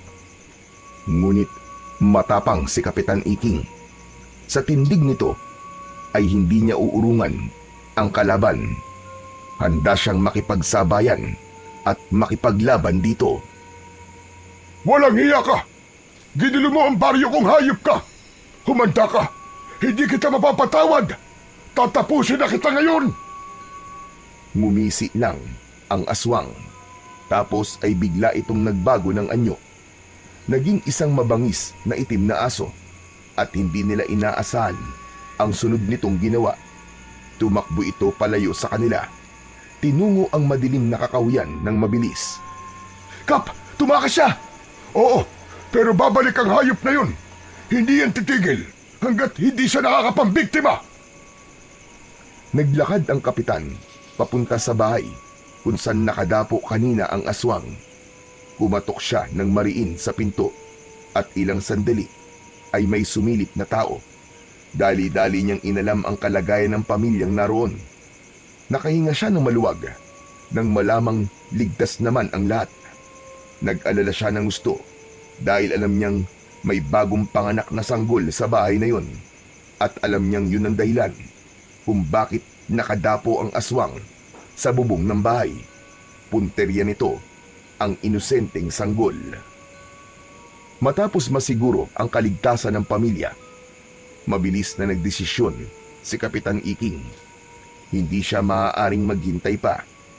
Kailangan niya ng kakampi sa gabing yun. At ang unang pumasok sa isip niya ay si Mang Archie. Mabuti pa'y umuwi ka na, Benjo. Delikado na dito sa labas. Sige na, ako nang bahala. May kailangan lamang akong puntahan. Sasamahan ko po kayo, Kap. Makulit ka talaga, no? Ay, Diyos ko. Bahala ka na nga. Pagdating nila sa bahay ni Archie, walang tao, tahimik ang paligid. Nakasara ang mga bintana at sa labas nakakandado ang pintuan. Napatingin si Benjo kay Kapitan Iking at parehas nilang dala ang kakaibang kaba. Kap, walang tao dito ah. Asan yung estrangero? Umuwi na tayo, Benjo. Pero Kap, Halika na. Ihatid na kita sa inyo. nanahimik na si Benjo at sumunod na lang sa matandang kapitan. Tahimik silang naglakad at pagdating sa bahay nila ay agad na sumalubong si Aling Marta. Kapitan, bakit niyo ho kasama ang anak ko? Inihatid ko lang siya, Marta, para siguradong ligtas na makauwi. Pwede ba? Nakikiusap ako sa'yo. Huwag mo na sanang pilitin si Benjo na sumali sa mga bagay na hindi naman niya dapat pinakikialaman. Baka mapasubo pa ang bata sa alanganin. Alam mo namang delikado ngayon, hindi ba? Natahimik si Aling Marta. Hindi niya inaasahan ang direktang pagsaway mula mismo sa kapitan. Sandali siyang natigilan. O siya, sige na. Iiwan ko na kayo. Nanatiling tikom ang labi ni Aling Marta habang pinagmamasdan ang nakatalikod ng matanda. Tara na, Nay. Pumasok na ho tayo sa loob. Pagkapasok nila sa bahay, agad na hinarap ni Aling Marta ang kanyang anak. O ano? Ano nangyari, anak? Sabihin mo sa akin. Nay, totoong may aswang. Kitang-kita namin ni Kapitan. Nasa itaas ng bubong ni Nanang Ising. Sabi ni Kapitan, yung sanggol na bagong silang ang puntiryang biktimay ng aswang na yun. Sinasabi ko na nga ba? May aswang na talaga dito sa baryo natin. Di ba tama ako, anak? Nako, puti naman pala at kasama mo si Kapitan. O ano nangyari pagkatapos? Nahuli niyo ba yung aswang? Hindi, Nay. Naging aso tapos mabilis na tumakas. Hindi na namin naabutan eh. Kaya si Kap, agad namin pinuntahan si Mang Archie para humingi sana ng tulong kaso walang tao sa kubo niya eh. Sarado. Halos mapatalon si Aling Marta sa kanyang narinig. Panay ang kumpas nito ng kamay habang nagsasalita. Ayun na! Kita mo na, di ba? Tama ako. Aswang nga ang taong yun. Siya nga ang aswang. Teka lang po, Nay, teka lang. Wala naman po kung sinabing aswang si Mang Archie ah. Tigilan mo na nga ang pagtawag sa pangalan niya. Baka pati tayo ay malasin. At saka ano bang kailangan mong patunay? Sige nga. Hindi ba sapat na kung kailan kayo nakakita ng aswang, saka naman siya wala sa bahay niya? Isipin mo ha. Habang ang lahat dito sa baryo ay takot na takot, siya lang ang may lakas ng loob na gumala sa gabi. Anak, estranghero ang lalaking yon. Wala tayong alam sa kanya. At sa tingin ko, siya talaga ang aswang. At mananagot siya sa lahat ng mga kasalanan niya. Sandali lang, Nay. Huwag naman po tayong basta-basta gagawa ng konklusyon. Hindi pa sapat na ebidensya yun para sabihin si Mang Archie nga ang aswang. Bakit ba? Lagi mo nalang pinagtatanggol yung taong yon. Bakit palagi mong binabanggit ang pangalan niya, ha? Close ba kayo? Hindi ko naman po siya pinagtatanggol, Nay. Ang sinasabi ko lang, hindi ako sigurado kung siya nga o hindi ang aswang. Iba yung itsura ng aswang, Nay. Hindi siya mukhang tao. Tumahimik ka. Sinabi ko sa'yo, walang alinlangan, siya ang aswang. Itaga mo yan sa bato. Hindi ako kailanman nagkamali sa kutob ko. Natahimik si Benjo. Napatingin siya sa sahig at sa loob-loob niya, nagsimula na rin siyang magduda sa tunay na katauhan ni Mang Archie. Pero may parte pa rin sa isipan niya na ayaw niya agad na mangusga. Kinabukasan, mabilis na kumalat ang balita tungkol sa aswang na nakita ni na Kapitan Iking at Benjo. Sa bawat sulok ng baryo, ito ang naging laman ng usapan ng mga tao. Sa palengke, sa tindahan, at maging sa mga labahan sa tabi ng ilog. Iisa ang binabanggit nilang pangalan, si Mang Archie.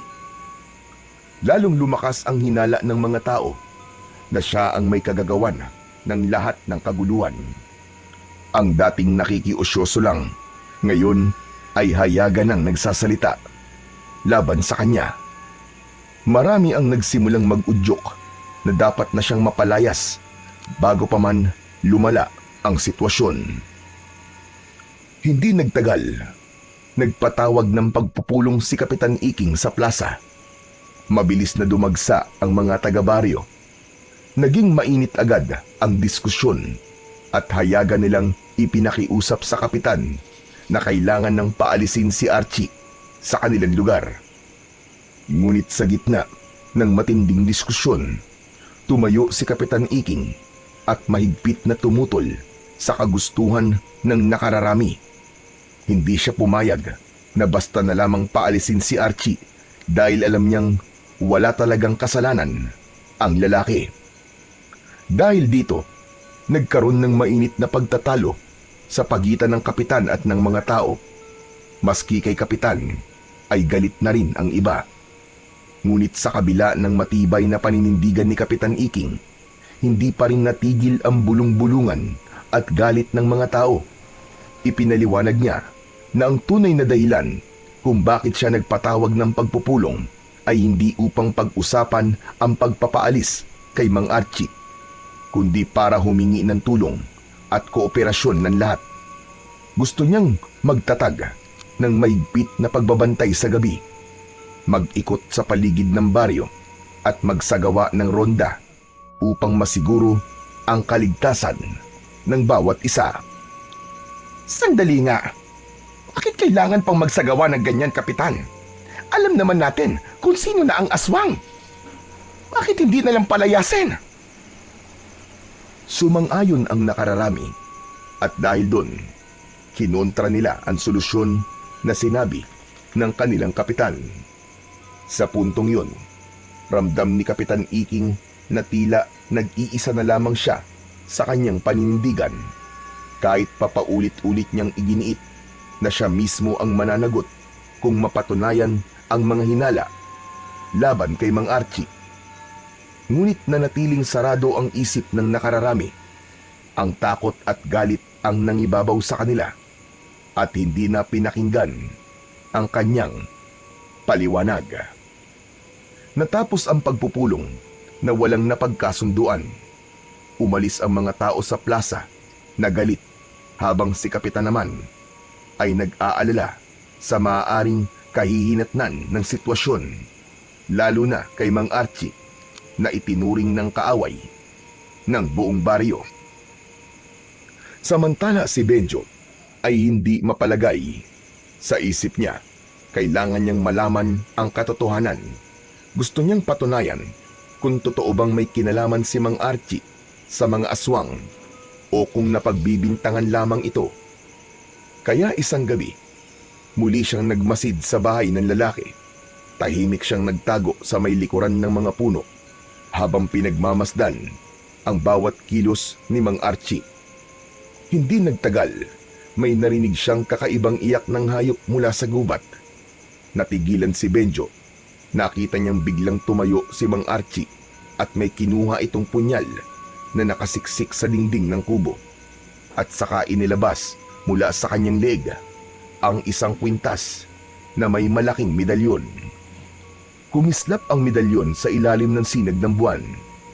Dahan-dahang naglakad ang lalaki papunta sa gubat. Ito na yun. Malalaman ko na ang katotohanan. Aswang ka ba talaga o ano? Ano bang pakay mo dito sa baryo namin? Mabilis na sumunod si Benjo, bagamat maingat at hindi gumawa ng anumang ingay. Hindi siya nakaligtas sa matalas na pandinig ni Mang Archie. Sa biglang paglingon nito, nahuli siya ng lalaki. Hoy ikaw! Anong ginagawa mo rito, ha? Bakit mo ko sinusundan? Ha? Gusto kong malaman kung totoo bang ikaw nga ang aswang. Baliw ka ba? Kung aswang ako, kanina pa kita pinatay. At kung totoo ngang aswang ako, sa palagay mo ba, kailangan ko pa ang punyal na to?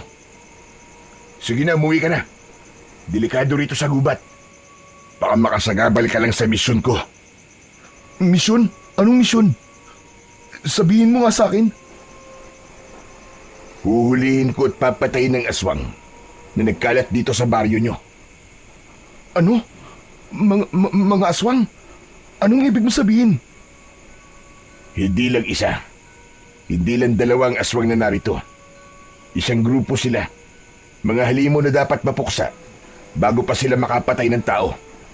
Yun ang misyon ko. At yan ang rason kung bakit ako bumalik dito sa baryo. Napatitig si Benjo kay Mang Archie at sa unang pagkakataon ay naramdaman niyang nagsasabi ito ng totoo. Ngayong alam ko na, Mang Archie, gusto kong sumama sa'yo. Kasama mo akong nalaban sa mga aswang na yan. Baliw ka nga talaga. Mana ka sa nanay mo. Umalis ka na nga. Laban ko to. Ayoko nang istorbo. Hindi, Mang Archie. Baryo namin to. Responsibilidad ko rin to. Hindi ako pwedeng manahimik. Hindi ako pwedeng walang gawin. Alam ko, may maitutulong ako. Anong magagawa mo? Isa ka lang ordinaryong binata. Bakit ikaw, Mang Archie? Ano ka ba? Isa akong antingero. Isang manunugis. Kaya kong harapin ang mga aswang. Matagal na akong manunugis ng mga halimaw na kagaya nila. Ikaw, wala kang alam. Hindi mo batid kung gaano sila kalakas at kadelikado. Basta, kahit ano sabihin mo, sasama ako. Tutulungan kita. Hindi pa natatapos ang kanilang pagtatalo ay bigla silang natigilan nang biglang may lumitaw sa itaas ng puno.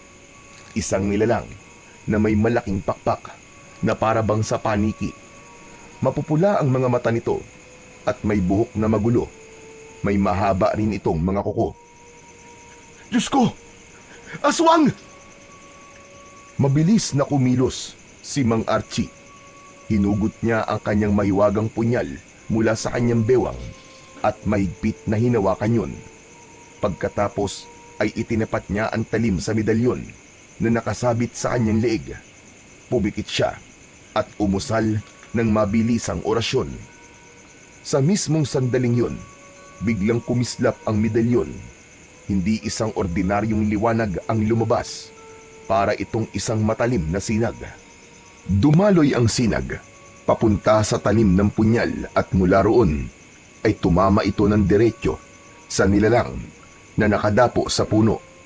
Kasabay ng pagtama nito, isang nakapangingilabot na sigaw ang pinakawalan ng aswang. Halos mabingi si Benjo at si Mang Archie. Delikado ito. Nagtatawag na siya ng mga kasama. Sige na, Benjo. Umalis ka na. Pero umiling si Benjo kahit nanginginig ang tuhod at pawisan. Dahil sa nervyos ay hindi siya umatras. Hindi, Mang Archie. Sabi ko sa'yo, tutulong ako eh. Mamamatay ka rito, Benjo. Kahit na, tanggap ko yun. Haharapin ko to.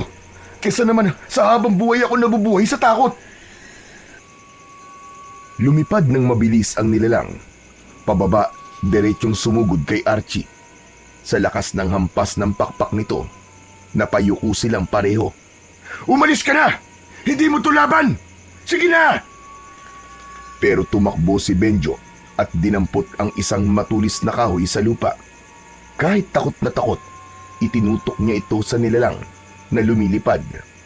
Lalong tila ng gigil ang aswang. Muling lumipad ng paikot-ikot sa itaas na para bang nagmamasid at naghahanap ng tamang pagkakataon. Si Archie naman, kalmado lang at nakatingin sa kalaban. Ang medalyon sa kanyang leg ay patuloy na kumikislap. Bumaba ka dyan, demonyo ka! Maglaban tayong dalawa!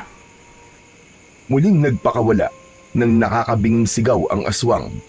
Sabay mabilis na lumusob muli. Sa pagkakataong yun, magkasabay na kumilos si Mang Archie at si Benjo. Unang tumama ang hawak na matulis na kahoy ni Benjo. Nasaksak niya ang aswang sa dibdib. Agad na bumulwak ang itim na dugo mula sa sugat at sa bibig ng aswang. Nanlisik ang mga mata nito at pilit pa ring umungol. Subalit, unti-unti itong nanghina. At bago pa tuluyang bumagsak, pumaling ang ulo ng nilalang at bumuka ang bibig nito na parang gustong sumigaw. Ngunit puro impit na ungol na lamang ang lumalabas. Sa huli, bumulagta itong nakatihaya. Agad na lumapit si Mang Archie sa halimaw at sinaksak pa ang aswang sa dibdib nito, direkta sa puso. Isang apoy ang biglang lumitaw sa katawan ng kalaban at sinunog siya nito hanggang sa tuluyang naging abo. Teka, Mang Archie.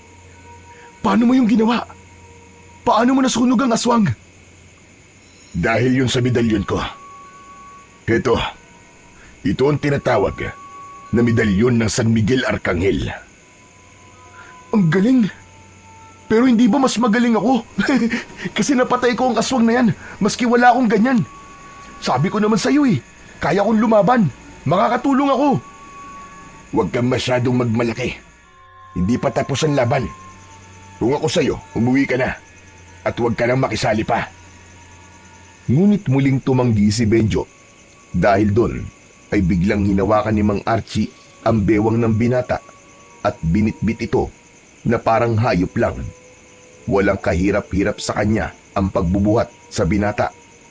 Mabilis din ang kilos nito at ilang sandali ay nakarating na sila sa bahay ni Benjo. Ano ba? Bitiwan mo ako! Ano ba? Mang Archie naman eh! Nakakalula ang ginagawa mo eh! Sa lakas ng kanyang sigaw, biglang lumabas si Aling Marta. Napasinghap siya nang makita si Mang Archie na bitbit ang anak niya. Agad siyang kumuha ng pamalo at sinugod ang lalaki. Hayop kang aswang ka! Bitiwan mo ang anak ko! Mga kapitbahay, may aswang! Tulungan niyo kami! Sunod-sunod ang ginawa niyang pagpalo kay Mang Archie habang pinagmumumura ito. Nagsilabasan ang mga tao, dala-dala ang kanilang mga sandata, palakol, 2x2 at kahit mga matatalas na itak. Hindi agad nakakilos si Mang Archie dahil sa bilis ng pangyayari. Napilitan siyang bitiwan si Benjo na bumagsak sa lupa.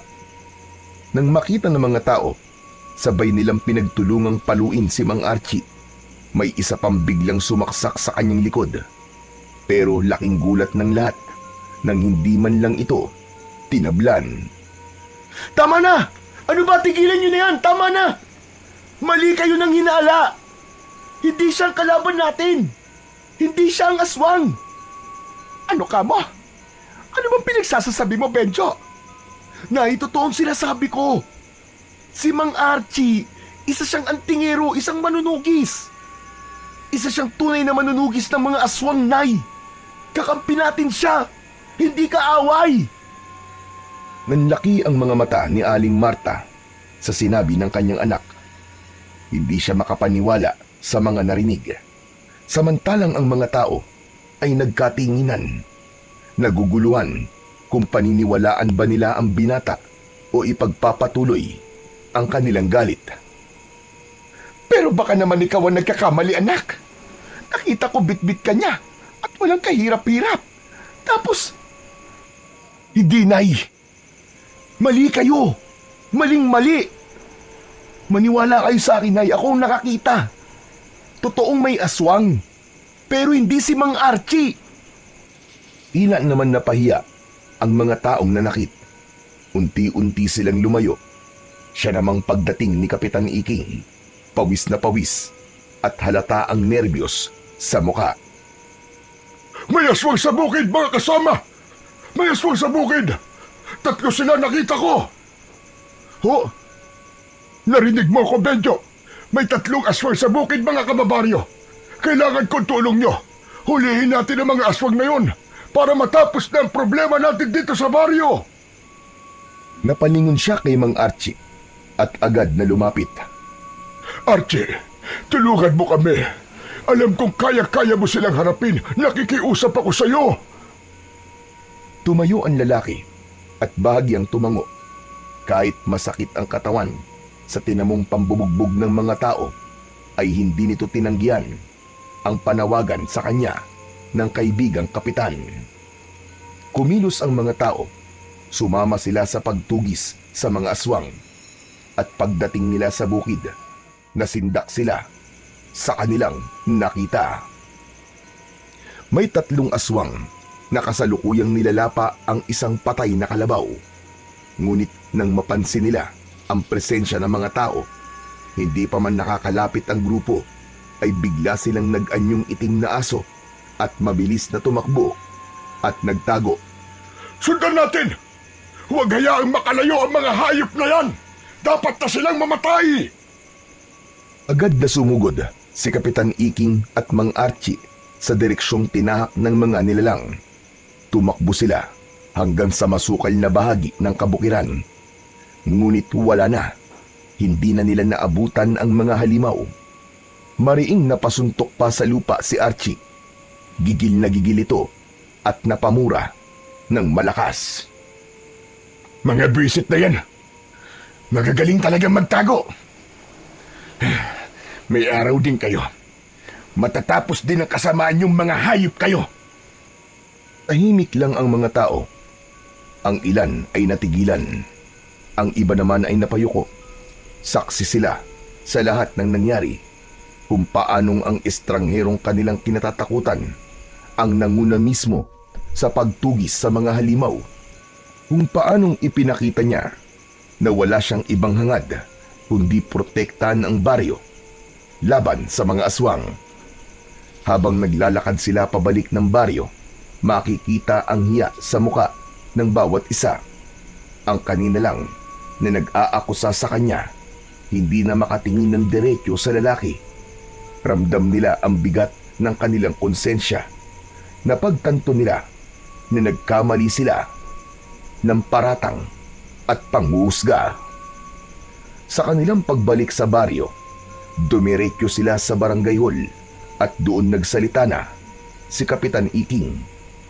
Hinarap niya ang mga tao. Ngayon alam nyo na ang totoo. Hindi aswang si Archie. Isa siyang antingerong manunugis. Isang tunay na manunugis ng aswang. Matagal ko na itong alam. Pero hindi ko masabi-sabi sa inyo dahil ayaw niya. Bumalik siya dito hindi para manggulo, kundi para tulungan tayong lahat. Kung wala siya, malamang matagal na tayong napatay ng mga aswang na yon. Lagi niyo siyang nakikita sa gabi. Gumagala dahil nagbabantay siya sa dilim. Pinipigilan ng anumang pag-atake ng mga kalaban. Agad na umugong ang bulungan sa loob. Halatang nagsisisiyan ang mga tao. May ilan sa kanila na napayuko na. Tapos ay tumingin sila kay Aling Marta na pasimuno ng tsismis. Oo na! Oo na, kasalanan ko na! Huwag niyo na akong tignan ng ganyan! Dahan-dahang lumapit si Aling Marta.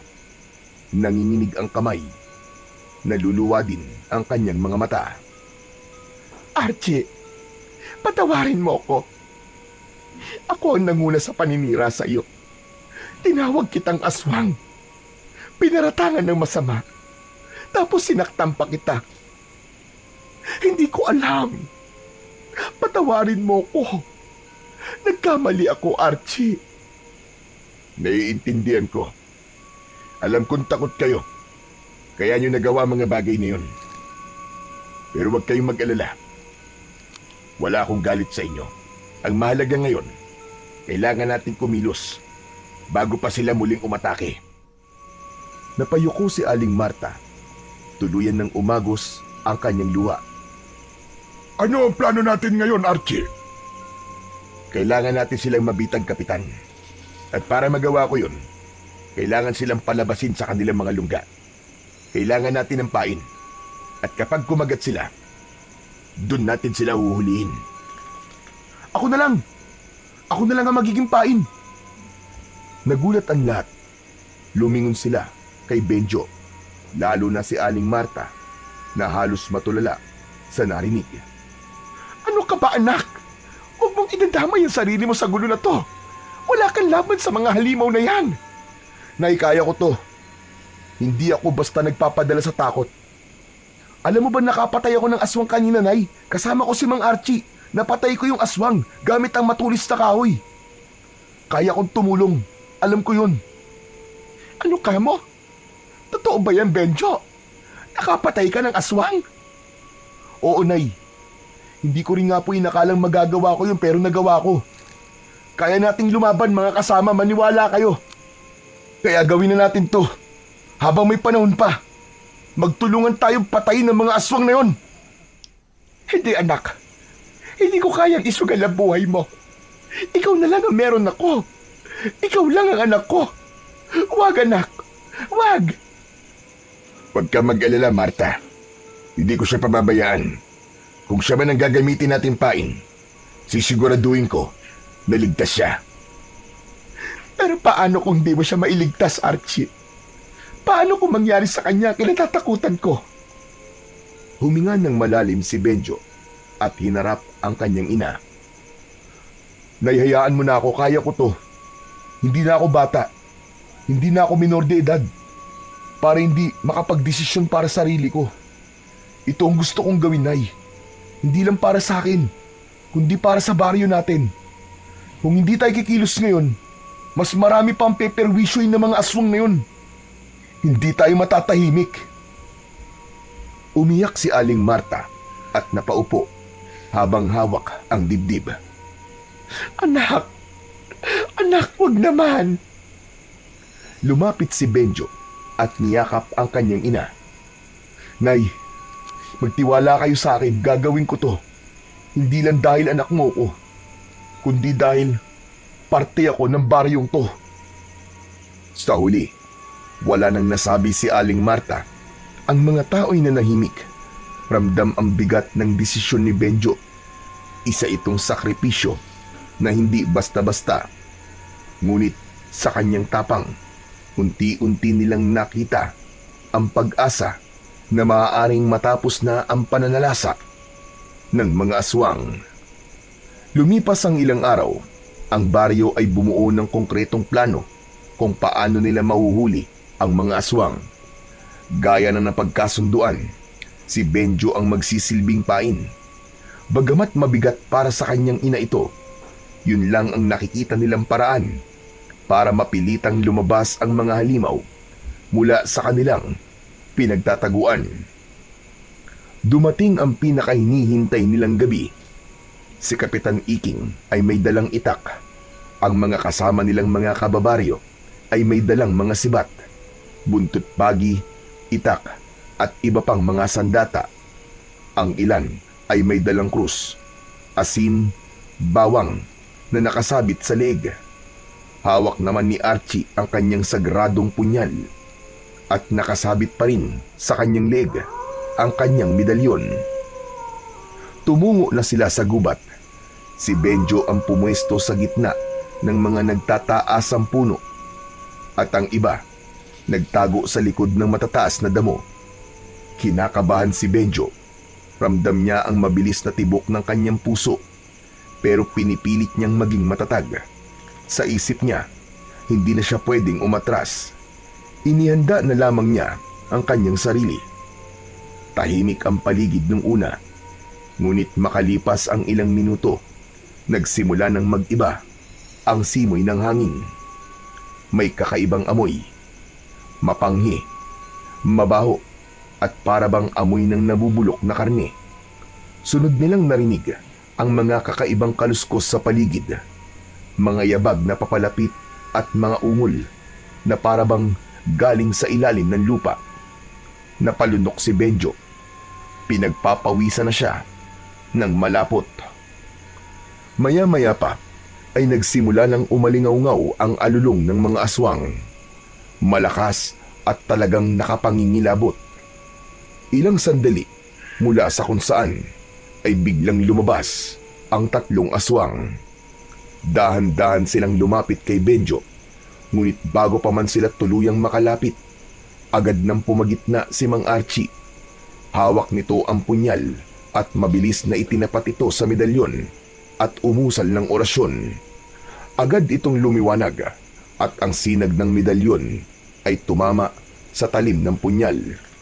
Gumawa ito ng liwanag na mula sa refleksyon ng medalyon at ng punyal. Tumama ito sa isang aswang.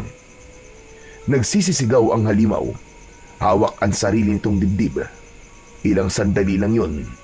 Tapos ay natunaw na ito at naging abo. Nagngit-ngit ang dalawang halimaw na natira. Ang isa ay naging isandambuhalang aso. Umalulong ng napakalakas at ang isa naman ay nagkaroon ng malapad na pakpak. Ngunit bago pa ito makalipad, isang tali ang agad na sumilo sa aswang at sa kabilang dulo ng tali, naroon ang kapitan at sa isang mabilis na paglusob, lumitaw ang mga tao sa paligid at agad na sinugod ang mga aswang. Sumirit ang dugo kasunod ng matinding sigaw. At gaya ng una, ilang sandali lang, natunaw ang mga ito at naging abo. Tahimik ang sumunod na sandali. Tanging hingal at pagod ng mga tao ang naririnig. Wala na ba? Tapos na ba? Hindi ko alam, Benjo. Pero malalaman natin mamaya kung tapos na ba talaga. Pero may gusto lang sana akong sabihin. Walancho, napahanga mo ako ha. Matapang ka. Magaling, Benjo. Pabalik na sana sila sa baryo, pero bigla silang tumigil nang may marinig na malakas na alulong mula sa di kalayuan. Sandali lang. Magsipaganda kayo mga kasama. May paparating pang ibang kalaban. Mula sa dilim ay lumitaw ang isang napakalaking nilalang. Higit itong mas mataas at mas matipuno kaysa sa mga nauna nilang nakalaban. Ang balat nito ay kulay abo. Mahaba ang kuko na tila bakal sa tigas. Kasunod nito, ang 4 niyang alagad. Mga hangal, pinatay niyo ang aking mga alagad. Ngayon, pagbabayaran niyo ng buhay niyo ang inyong ginawa. Ang tigas naman ang mukha mo. Eh di ba kayo naman ang nauna? Pinapatay niyo ang kabuhayan ng mga tao sa baryo namin. Pinapatay niyo mga hayop namin. Tapos kami pa magbabayad. Naningil lang kami dahil yun ang dapat. At ano ang sisigilin mo, tanda? Kami ang mas nakatataas sa inyo.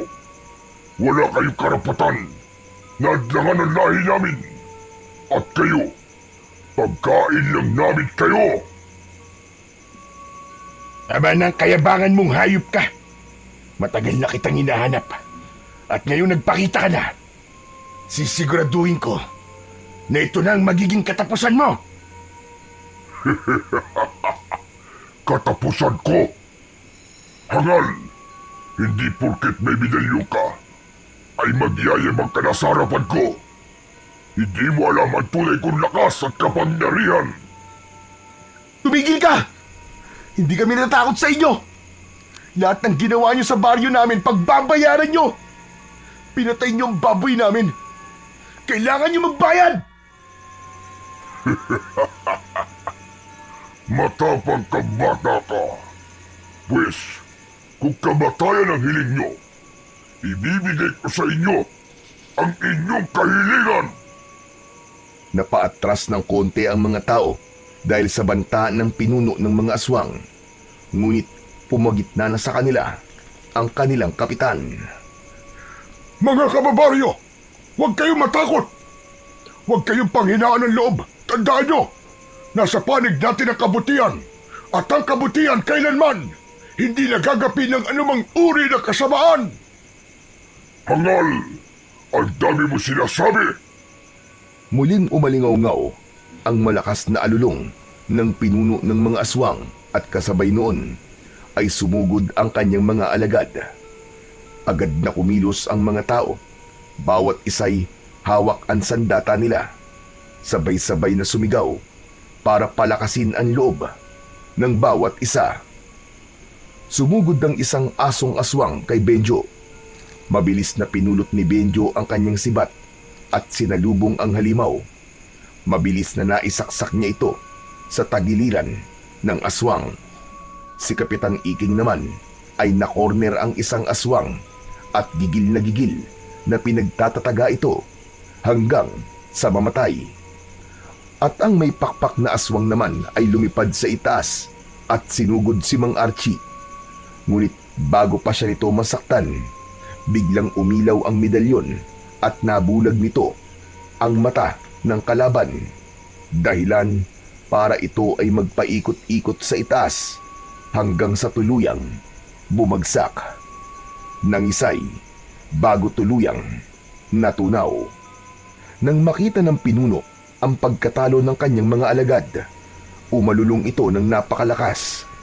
Biglang lumakas ang ihip ng hangin at mas lalong dumilib ang paligid. Hindi niyo ako matatalo. Ako ang pinakamalakas. Ako ang hari. Ngunit hindi natinag si Archie. Sa halip, tumindig siya ng mas matatag. Hawak ang kanyang punyal at medalyon. Walang mas makapangyarihan kaysa sa liwanag ng may kapal. At ngayong gabi na to, matatapos na ang pag-ari-harian mo! Demonyo ka! Tumakbo ang pinuno. Handang sagpangin si Archie. Ngunit bago pa man siya makalapit, humarang si Benjo. Hawak ang sibat at buong tapang na sumigaw. Kung gusto mo siyang makalaban, dumaan ka muna sa akin! Nanlaki ang mga mata ni Archie. Benjo! Umatras ka! Huwag! Ngunit huli na. Mabilis na tinabig ng pinuno ang sibat at kinalmot ang katawan ng binatang si Benjo. Bumagsak ang binata sa lupa.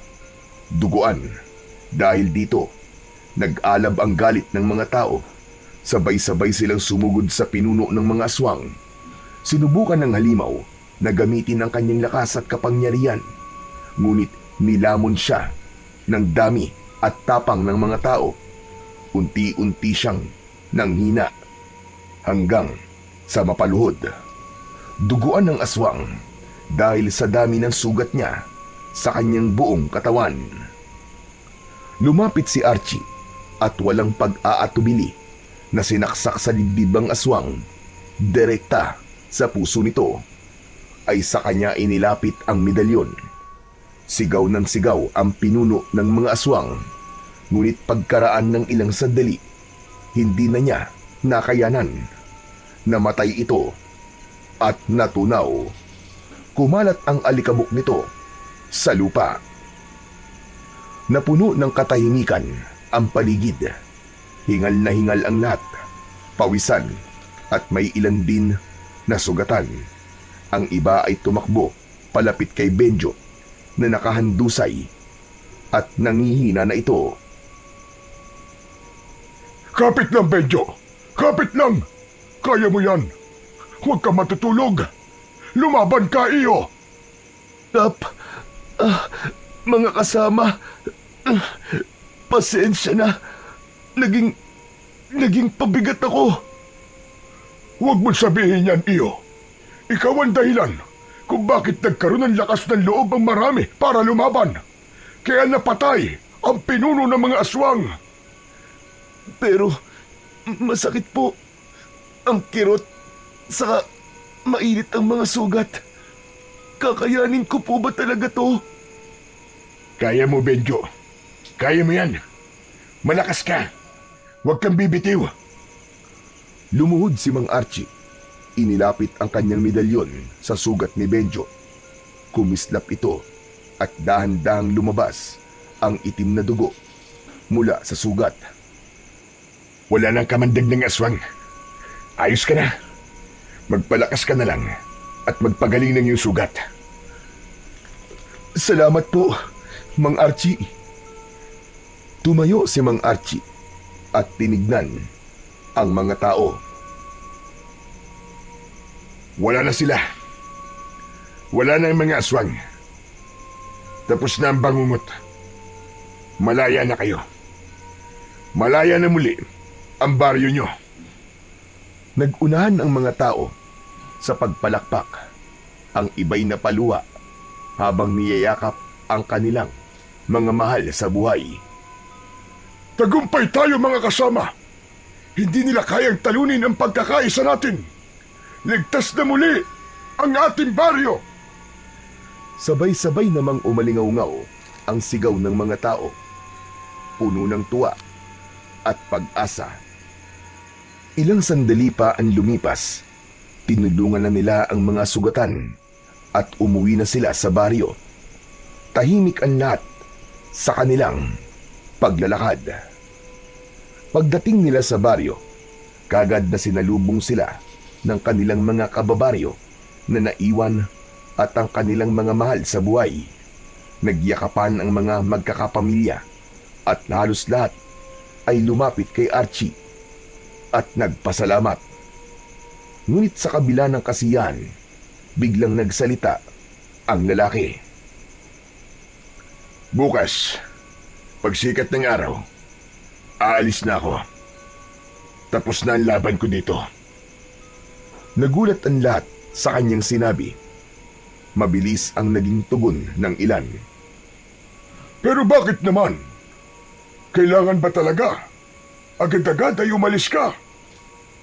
Kaya nga naman, pwede ka namang dito na tumira sa baryo namin, Archie.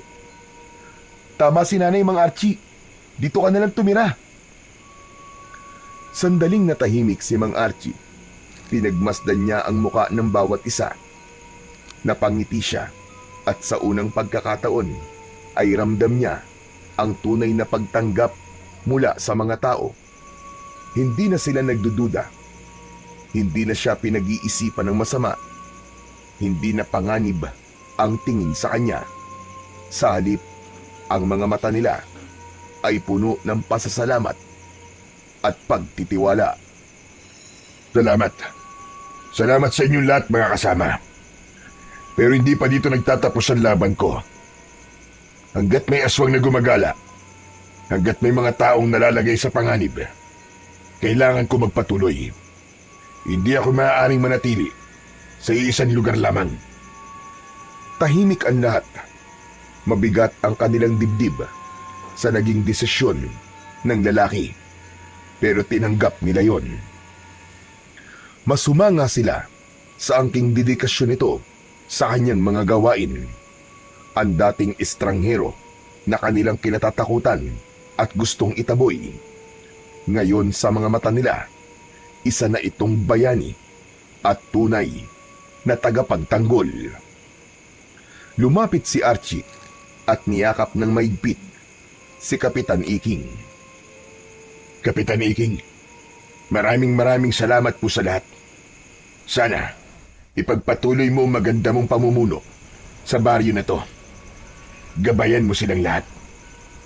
Oo, Archie. Gagawin ko yun. Maraming salamat din sa lahat ng tulong mo. Hindi ka namin makakalimutan. Pagkatapos, nilapitan niya si Benjo. Inabot niya rito ang isang maliit na agimat na nakatali sa pulang sinulid. Teka, ano po ito, Mang Archie? Ang bagay na yan ay isang agimat, Benjo. Sa'yo na yan, dahil napahanga mo ko sa angkin mong katapangan. Ito ang tanda ng paghanga at tiwala ko sa'yo. Magagamit mo ang bagay na to sa pagtatanggol mo dito sa baryo nyo. Hindi ko alam kung magkikita pa tayo ulit. Pero sana nga, muli ko kayong makasama. Kayong lahat. Napangiti ang binata habang hawak ang agimat na ibinigay sa kanya ni Mang Archie. Itinapat niya yon sa kanyang dibdib. Salamat po. Promise, hindi ko kayo bibiguin, Mang Archie. Gagamitin ko po to para protektahan silang lahat. Magaling. Maging matatag kayo. Ang lakas nyo ay nasa pagkakaisa. Huwag kayong matakot. At higit sa lahat, alalahanin nyo, hindi lahat ng nilalang na mukhang kaaway ay kaaway nga. Sana matuto na kayo na huwag agad manguhusga ng iba. Nangako ang mga tao na susundin nila ang lahat ng habilin ni Mang Archie. At mula noon, naging inspirasyon si Mang Archie sa buong baryo. Madalas ikwento ng matatanda sa mga bata ang kanyang ginawa, kung paano niya hinarap ang panganib na walang pag-aalinlangan at kung paano niya itinuro sa kanila na ang tunay na lakas nila ay ang kanilang pagkakaisa.